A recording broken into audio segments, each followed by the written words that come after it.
on the 0 Hour. I am your host, as always, Richard RJ Eskow.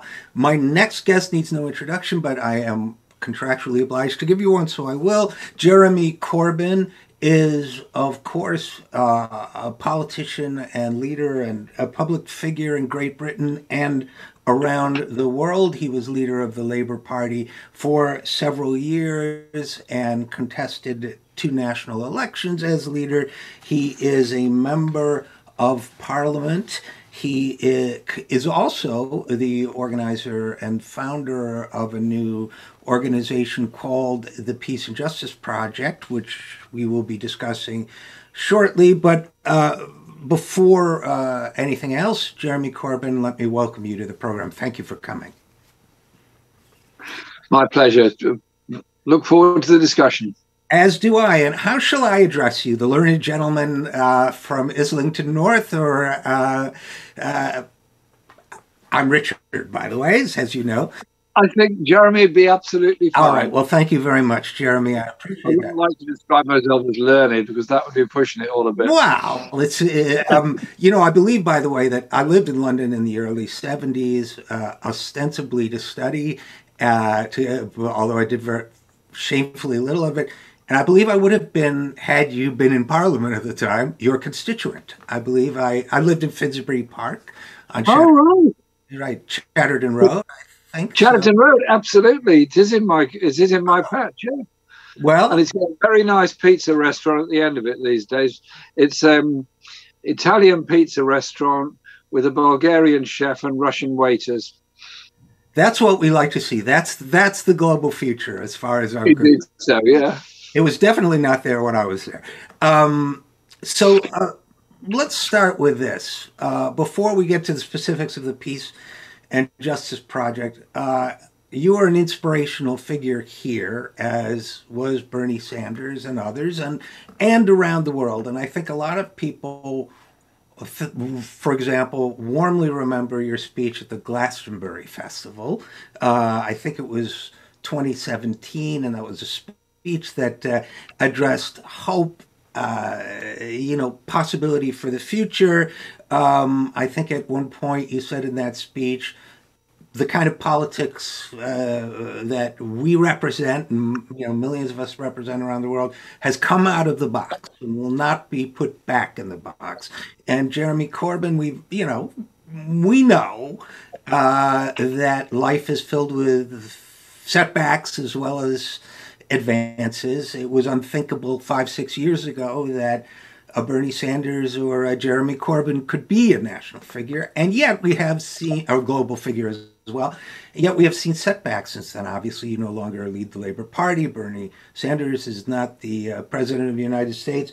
What would you have to say to people around the world who are dealing with processing that failure and looking for the spark to keep going? Well, nothing is ever a total failure. Obviously, Bernie didn't get to be the Democrat nominee for president, and I didn't get to be Prime Minister of Britain. It would have been an interesting combination. There would have been a real special relationship then, a real one. Right. Because I've got an awful lot of time and respect for Bernie and what he's achieved. And you think of Bernie's life story of standing and losing as an independent candidate for mayor of Burlington all those years ago, and ends up as a very well-respected global figure, US senator and presidential candidate. But he didn't achieve that for himself or do it for himself. He did it because of the sort of life and society that he believes in, and that is really what motivates us all. And so my whole approach to politics has been one of empowering others and of challenging the accepted wisdom. And when I first contested the leadership of the Labour Party in 2015, I did so on the back of a general election defeat of the Labour Party, in which we had offered some progressive social policies on housing and other areas, But we also said that we would maintain the wage freeze on the public sector workers, which in reality, of course, is a wage cut, and that we would continue the principles of austerity to pay for the banking crisis of 2007-8.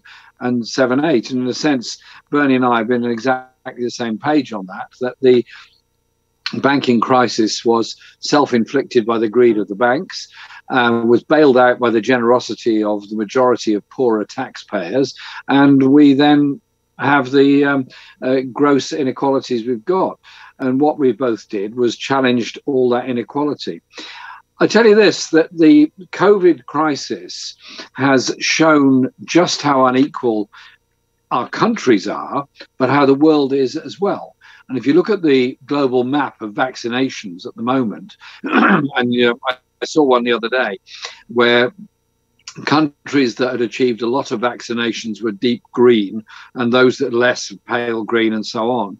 The only green ones were North America and Europe, and one or two others scattered around the world. The vast majority have had no vaccines whatsoever. And if you look at the crisis in India at the present time, that shows just how unequal the world's health service is. And I echo words that Bernie used, saying, my health is only as good as the health of the person next door. And so it is about spreading socialist ideas in an understandable, excuse me, understandable and popular way. And that is what we've tried to do. And because of the message we put in the 2015 leadership, the party membership in Britain of the Labour Party rose to the highest level ever. When I stepped down as leader, there were 600,000 members, which for a country of 60 million is very, very high for one political party, and indeed made us the largest political party in Europe at that time. And so my dedication is to continue those principles of international solidarity and recognize that the growth of the Black Lives Matter movement in the USA has been amazing and dramatic, and the growth of support for it, and the realization around the world that many people really up against it, from racism, from poverty, from discrimination, indigenous people in communities all over Latin America, all over the world, saw in themselves something of what George Floyd died for. And it's that global movement that's important. And our Project for Peace and Justice is working very hard on these issues. I'll give you an example of one thing we're promoting. On May 22nd, we're doing a global refugee voice call. We've got refugees from all over the world contributing, refugees in refugee camps, contributing to a public debate and discussion about the hopes and fears and determination of refugees. 80 million people around the world are refugees at the present time. And so it's giving voice to the voiceless that's so important. It's mobilizing people. We don't have to accept inequality. We don't have to accept the overwhelming power of banks. We don't have to accept global warming and destruction of our natural world and biodiversity. We can do things differently. But this industrial revolution, the green industrial revolution, has got to be one that shares power and wealth, doesn't concentrate it in the hands of the few. Well, Jeremy Corbyn, it seems to me anyway, that to achieve that goal, to advance along those lines, it requires a kind of amplification, or I'm looking for the right word, of and focusing of empathy, that somehow our mutual societies, Great Britain and the United States, have misdirected empathy in a lot of cases. I mean, I know lovely people in Great Britain, wonderful people in the United States who are genuinely empathic, caring, care about other human beings, but because they're not aware on a visceral level about the suffering of refugees, of people who can't get vaccines, of people who are dying in India or Palestine or other places around the world, because that hasn't been brought to them in a concrete way, their empathy, their idealism is limited to people like themselves who maybe live in their neighborhoods, or if anything, the empathy could backfire. There are studies showing that, if you're an empathic person and you don't know what's going on in the rest of the world, you may be hostile to immigrants or so on because you think they'll hurt the people you know. So I guess it's a very open-ended question for you, and perhaps an unfair one, Jeremy Corbyn, but the question is, how can organizations like yours and people of goodwill, like all of us, work toward developing that awareness so that people are willing, understanding of the pain of others, and willing to address it? You're only going to get a hearing on global issues of peace, disarmament, environment, refugees, and all the inequalities of the world if you're also seen to be serious about people's day-to-day concerns. And the day-to-day concerns of stress, of pollution, of housing, of income deficiency, of high levels of poverty have to be addressed all the time. In Britain, we've gone from ultra Margaret Thatcher politics, Reaganomics of the 1980s, when there was a worship of money at the expense of all else, to a society that, despite us having a right-wing, uncaring government, actually has a very large number of people in it with an enormous amount of empathy for others. And I've been very struck by the community that I live in, which is, well, you know it a bit from your time living here, is inner city, multi-ethnic, big income differences between the best off and the poorest, but also there was a degree of confidence amongst the millennials. The millennials are on both sides of the Atlantic, all over Europe, indeed all over the world, of a sort of confident, technocratic, technically adept, pretty unideological generation who suddenly discovered that all the certainties they thought they had of permanent career progression, of buying their own property and so on, disappeared. They were told by their employers to work at home. They were furloughed, which meant a cut in income and living standards, and many are now losing their jobs. And I was at a demonstration a couple of days ago of students and cleaners at the London School of Economics. There were 4 students spoke and 4 cleaners spoke at the rally about the rent strike, the fees strike, and the protection of the cleaners' jobs. And so those young people, many of whom come from quite well-off backgrounds, saw the need for solidarity. And in the mutual aid groups that have been set up all over this country, and I guess all over the USA as well, those mutual aid groups have brought people together in a way that they never thought they would ever come together. They've suddenly realized their next door neighbor is short of food.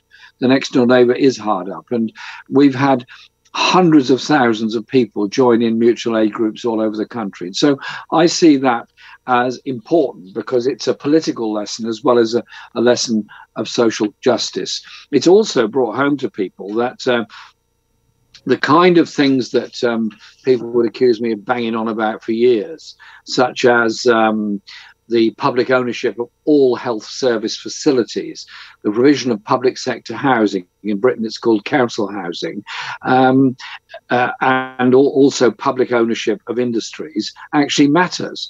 And so the general election manifesto that I campaigned on would have brought into public ownership mail, a whole mail service, which the Royal Mail is privatised, the rail system, and the water industry, which is an obvious one for public ownership.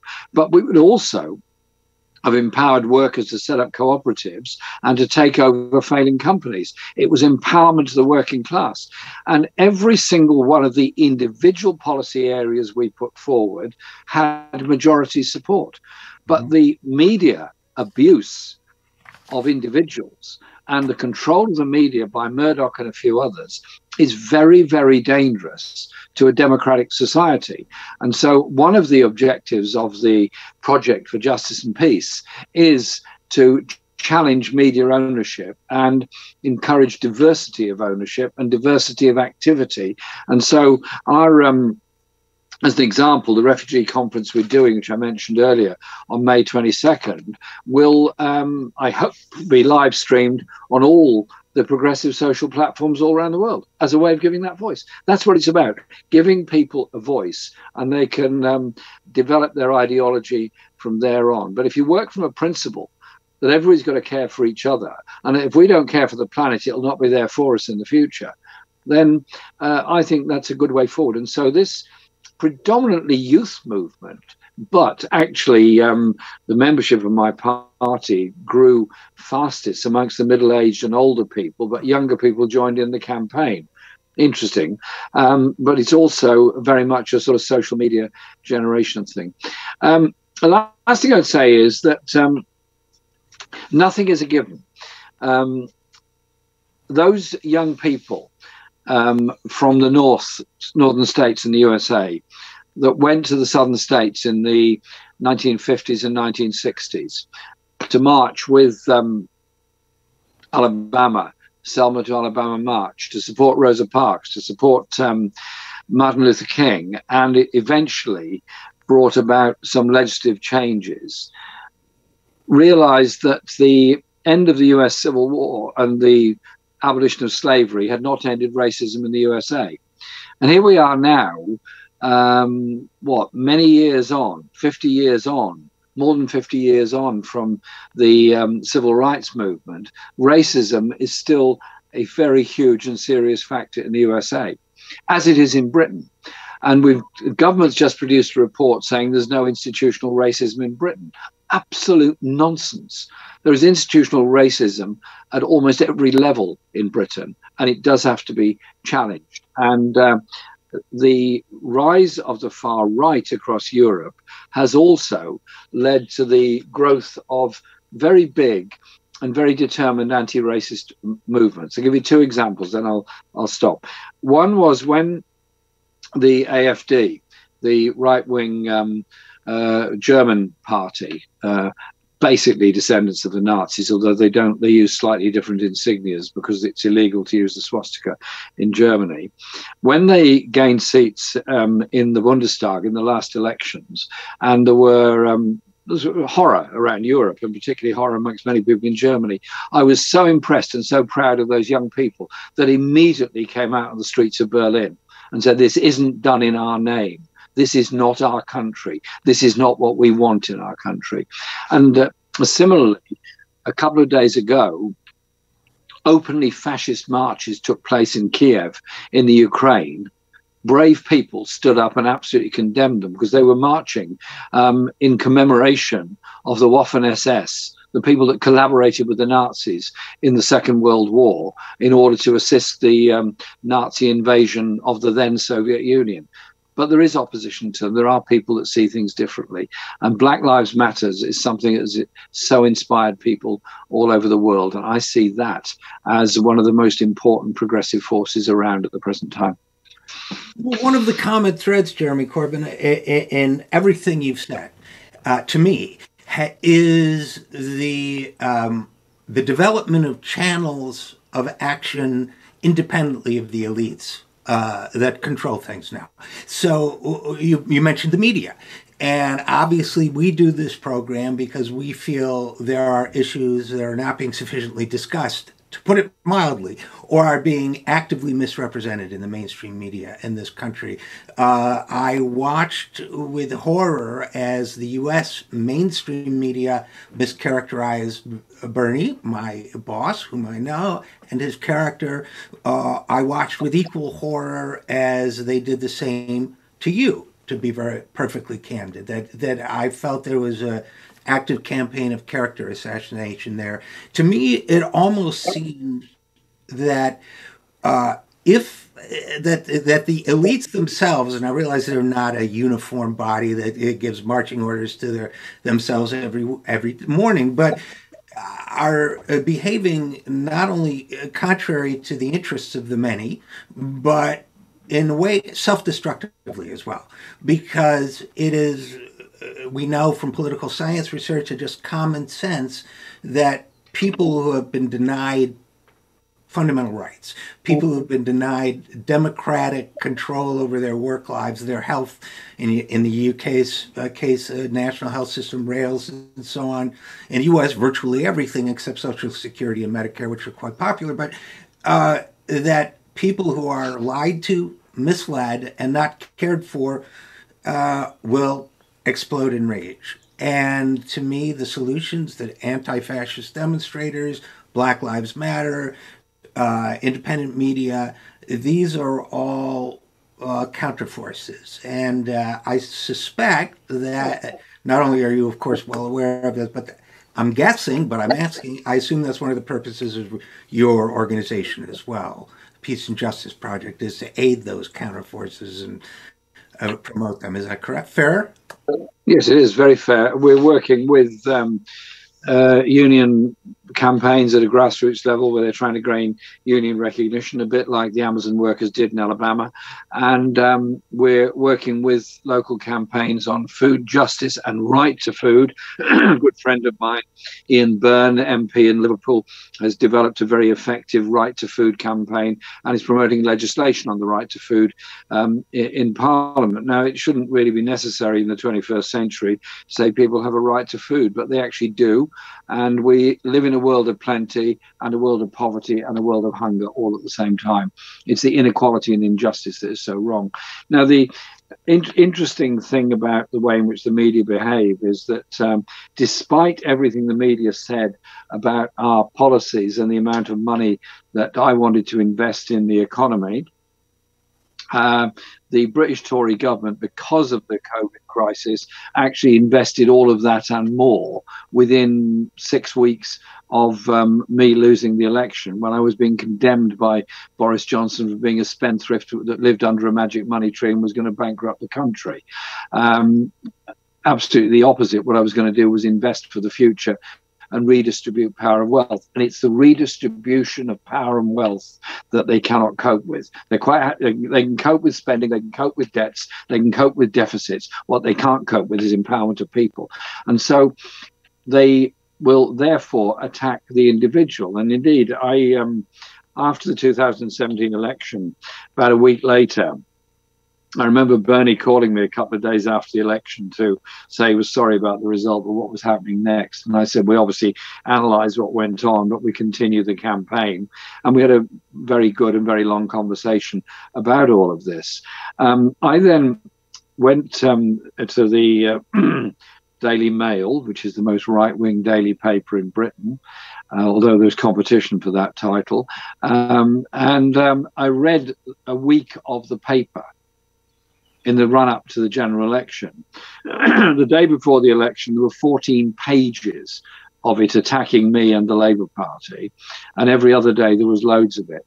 And at the end of it, I put all these papers down. I went them like this, read them all, put them all down next to me. And I sat at the end, I put my head in my hands and thought, God, that Corbyn guy, he's totally evil. I wouldn't want him on my street. I wouldn't want him as a neighbour. And it was the way in which the individuals, John McDonnell, Diane Abbott, who is a very leading figure in the Labour Party, most prominent black woman politician in Britain, she received unbelievable levels of abuse, particularly during the election campaign. Racist, misogynist, horrible stuff. Yet she copes and carries on and is still the wonderful campaigning MP that she's always been. And so whilst Bernie and I might get a lot of abuse, a lot more abuse is heaped on black comrades. Right, and that's certainly true in the United States as well, as you certainly know, whether it's Representative Ilhan Omar or others who are on the front lines, who are singled out for relentless death threats and other terrible things as well. As a personal matter, if I may, I'm sure people wonder, it must have been tough. I can't imagine, because I did read the British papers and I was so frustrated and infuriated by the lies and the distortion. And I do candidly get frustrated with what's said about someone like politicians like Bernie or Ilhan Omar and as well. But I must assume that you went through a lot Well, yes, but people say, well, you must be under a lot of stress and you're under a lot of pressure. I said, well, yeah, but, you know, when I get home at night, my house is there, there's food in the fridge, Right. and I've got some security in living. There are people who are sleeping rough. There are people with mental health stress. There are people in real poverty who don't know if they can feed their children from one day to the other. That is real stress.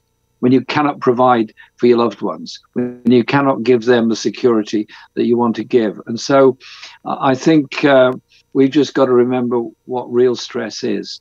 I mean, I've met people in refugee camps and the stress that they go through, not knowing their future, not knowing what the future is for their children, not knowing where they're going to be living, not knowing how they're going to survive or what contribution they can make. Yet they all have hopes and they all have ideals. And there was one lovely moment during the election campaign when I was asked to meet a couple of students who were at a college. So I didn't know why. And I said, yeah, of course. So it was just a brief thing. So I went into the office of this football ground where we were having our meeting, and met these three young guys. And they just said, do you remember us? And they were lovely, smart, young people, bright, bubbly, enthusiastic students. And I said, I'm really sorry, I don't. And they said, do you remember coming into that tent in the refugee camp in Calais? Do you remember talking to us there? And somehow or other, they got to Britain and were making the best of their lives. And that was fantastic. And then during COVID crisis, I go down the road from here where we've got the Muslim Welfare Centre. It's very near my house, where one of their members was killed by a far-right extremist in 2017. And they reach out to the community. And every day, I saw the cook last night. He was walking home. He lives near me. And he had produced 400 meals in one day for homeless people. And there was whole numbers of people just queuing up outside the mosque. Not all Muslims, anybody. And they were feeding them. That is what solidarity is about. But you think of the stress. I mean, you and I presumably don't have to go to a food bank and queue up. It's not a nice thing to have. I mean, obviously the people in the food bank are wonderful people. It's not about that. It's just about the principle of being stuck in such a bad situation. And so it is about dignity in life. And that's what socialism is about. Socialism is about human dignity and giving people the respect and giving everybody the opportunity to make the best of their lives. So it's education, it's social justice, it is housing, it is jobs, it is job security, it's all of those things. I think it was Bernie who once said America can afford anything except the inequality of America. Well, if he said it, I didn't write it for him, but it's a damn good line. You know, Jeremy, it seems to me that socialism, solidarity, it's thought of, and of course it is a political ideology, a way of addressing economic questions and questions of social justice as well. But it seems to me it's also, I'm trying to put this in a non-hackneyed way, it's also a form of life. It's a way of life. One of the things that always struck me about what I believe to be your story and what I know to be Bernie's story is that Bernie, for example, never thought about becoming president of the United States. It was never anything he wanted. It was never anything he thought as the, immigrant family he was, destined to achieve. His ambition was not personal. And so when I talk about this, and for example, in 2016, as I spoke with him before he declared, if another senator, Elizabeth Warren, had run for office for president from the left, he would have been perfectly thrilled not to run. It was only when she declined that he thought, well, I think I have to do this. My understanding of your story, and of course, correct me if I'm wrong, I almost envision it as the left wing of the Labour Party went into a room and drew straws, and you drew the short straw. But you're not far wrong there. We had there was a lot of discussion straight after the 2015 election. My position was always, we've got to contest the leadership. Even if we're not going to win, we've got to contest it. Other very wise and very sage figures on the left said, no, Jeremy, we've got 20 years to build a movement, then we'll think about a challenge. And I said, it won't wait, we've got to do it. Anyway, the debate was sort of going on. And then I came over to the States with a parliamentary delegation to try and get people freed from Guantanamo Bay. And I met Senator Leahy, and I met various others. I even had a very long and quite interesting meeting with John McCain to try and get people released from Guantanamo Bay. And it was successful in the case of one British resident who was indeed released subsequently after our efforts, the delegation. So I was away about a week. Then I went to New York to attend the Nuclear Non-Proliferation Treaty Conference at the UN. And then I came back home.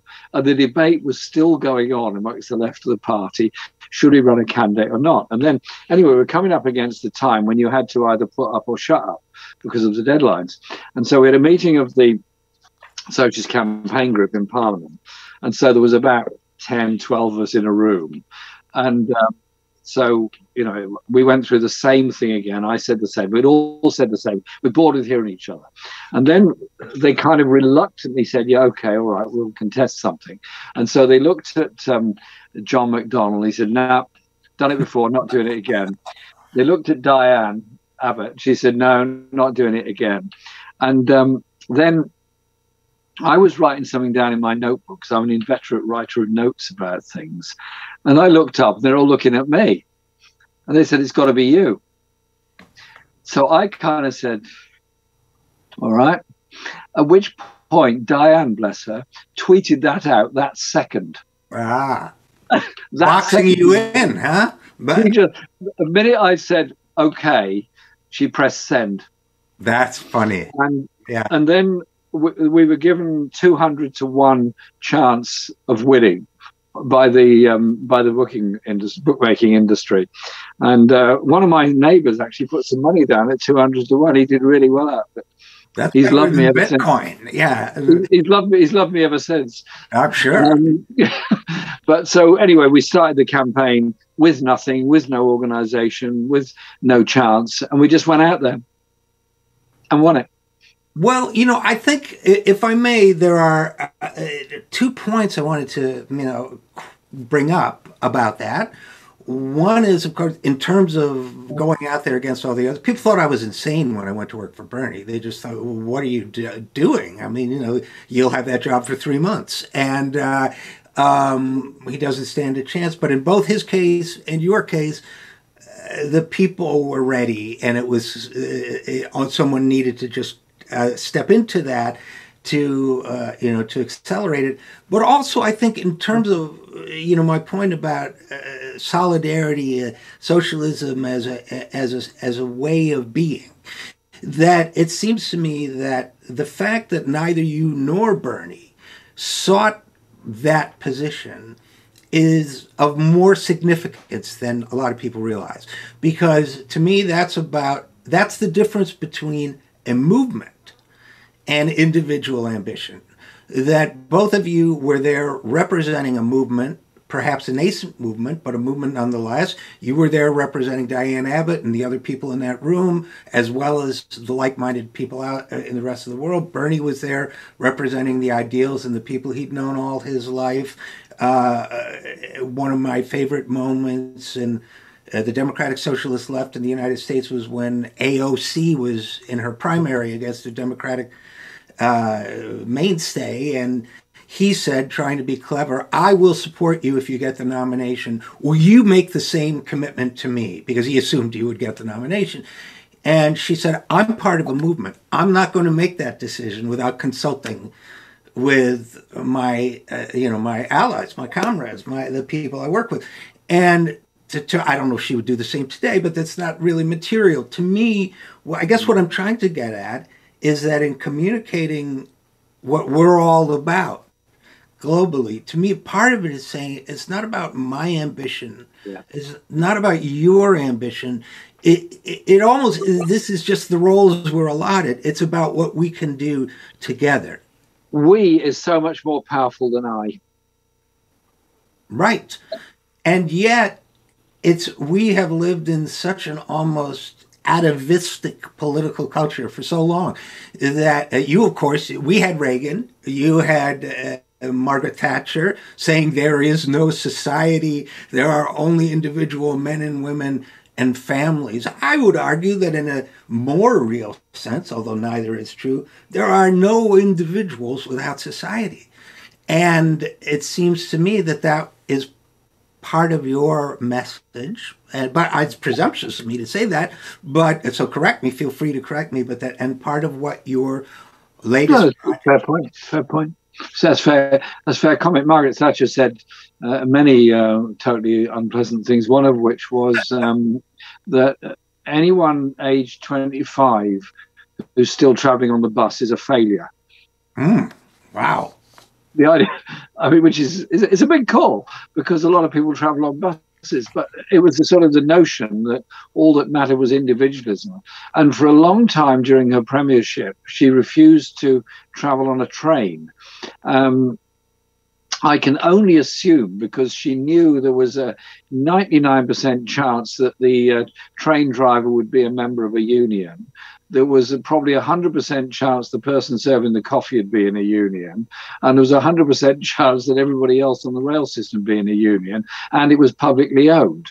And so she couldn't see any advantage in it whatsoever. And so she promoted the individual, and that came down to planning policies as well. Apparently, the Channel Tunnel decision was delayed for a long time because she kept on insisting on a bridge which would take cars to France and the rest of Europe and vice versa.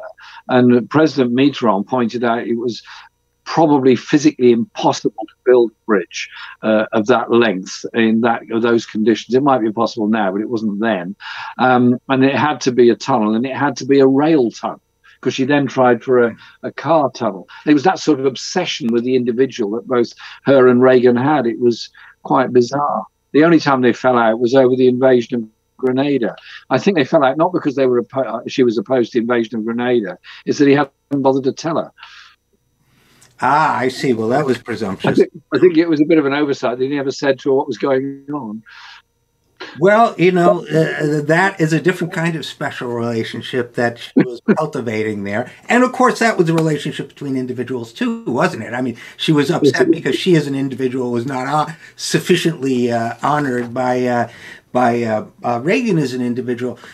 Now, Jeremy Corbyn, I did say when Nathan and I were communicating about this conversation that I might have some poetry references because you are a Shelley fan, as I understand. Absolutely. And I am a Blake fanatic, but also a Shelley fan. But one of my great joys in living in London was looking up, I got very excited to William Blake's birthplace, and I went there, and there was an office building with a plaque that said, William Blake was born here. Very disappointing. But William Blake said, among other things, that one of his poems says, a wounded soldier's dying calls, run in blood down palace walls. And to me, that reflects a robin redbreast in a cage, puts all of heaven in a rage. To me, that represents that there is a fabric unifying us all that is, however much our leaders may wish to insulate themselves from the blood, literal and metaphysical, of their actions, that there's no doing that. And along those lines, clearly, Peace and Justice Project, peace is an enormous example, enormous priority for you. You've already mentioned it. We still live in a nuclear world that at any moment could burst into flames because of that, as well as we are bursting into flames globally as a result of climate change. What are your thoughts about how concretely, for example, the left in the United States and the left of Great Britain and elsewhere can work together to create this a greater awareness of this fabric, this single fabric? I think it has to be a link and an awareness at all levels, cultural as well as the obvious need for physical meetings and so on. Because I'm glad you mentioned poetry, because often the great truths are spoken by the poets, because there is a degree of sheltering behind being a poet. You can say things you wouldn't say in a speech. Right. And so Shelley's absolutely brilliant poem, The Mask of Anarchy, which is written in recognition of what was done to the people of Manchester at the Peterloo Massacre, which was essentially a massacre of people who were poor, protesting against their conditions as a result of the Napoleonic Wars. And Shelley wrote the truths in that poem and was vilified for it. But the poem survives, and he's remembered far better than the Home Secretary and Castlereagh and all the others at the time. There's a great line written by Shelley saying, "I saw death riding by. It had a face like Castlereagh." Castlereagh was the Prime Minister at the time and had been Home Secretary before that. So poetry is important. Links at a cultural level are important. Now, to me, one of the most interesting effects of the Black Lives Matter movement and process has been an understanding of history and a need for teaching a different history. Many years ago, we started something in this country, probably did the same in the States, called Black History Month, October. It was later moved, but October, Black History Month. The idea being that that month, all of our schools, our children would learn something of Black history. I think that issue now needs to move on to the inclusion in the history teaching of all of our children, of the realities of colonialism, of the realities of industrialization, of the realities of the oppression of so many poor people and indigenous communities around the world. And so I think history teaching is so important. I mean, I've always been impressed by Howard Zinn's History of the United States. Amazing, wonderful work and wonderful book that he wrote. And we need the equivalent of that in the sense of world history. And so I do think we need to do that. Secondly, we're up against it with global corporations that are very, very powerful. I mean, you look at Facebook, Google, etc., very, very powerful organizations, mega rich, mega powerful, and developing algorithms which can end up telling us what to eat, how to think, where to go, what to do, what to buy, and what television programs to watch without even realizing it. We used to complain about subliminal advertising. This is subliminal thought process. Oh, yes. And it is very, very dangerous, and politically is very, very powerful, that use of algorithms. So many young people on both sides of the Atlantic don't buy newspapers. I mean, in fact, I don't know anybody under 40 who buys a newspaper at all. They get all their information online. They think they're choosing their news. They think they're selecting what news they want. What they don't realize is that their every single move on their phone or their computer or their iPad is being followed. And an algorithm is built up about them. What they eat, what they buy, where they go, and what advertising to throw at them, and also what news values to throw at them as well. And so we end up being having an unprecedented access to information and news, and an unprecedented corralling into a little space where we receive the news they want us to receive. It's very dangerous and very powerful.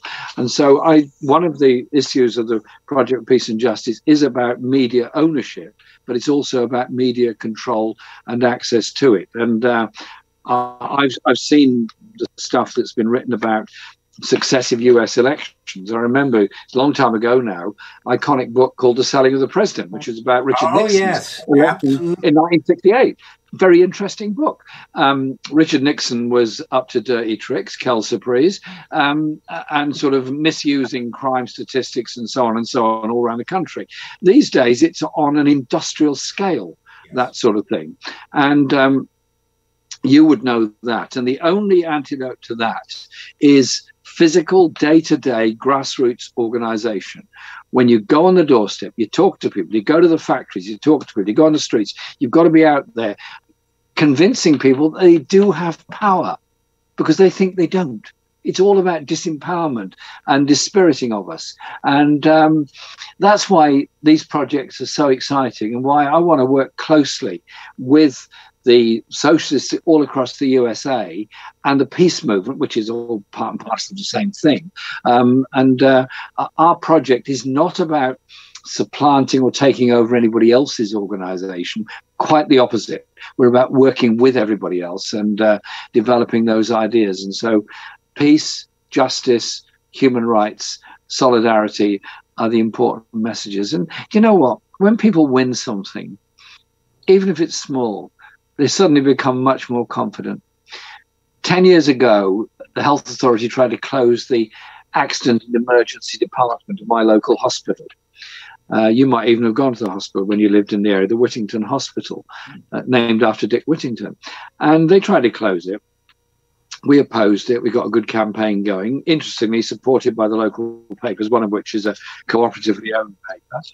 And we got the campaign going. We had thousands of people demonstrating. We had demonstrations. I raised it in Parliament and so on and so on. And we won. The A&E stayed, the hospital stayed, and last year it treated 100,000 people. But in winning that, the confidence of the community that they could defeat other bad things and get good things for their community went up.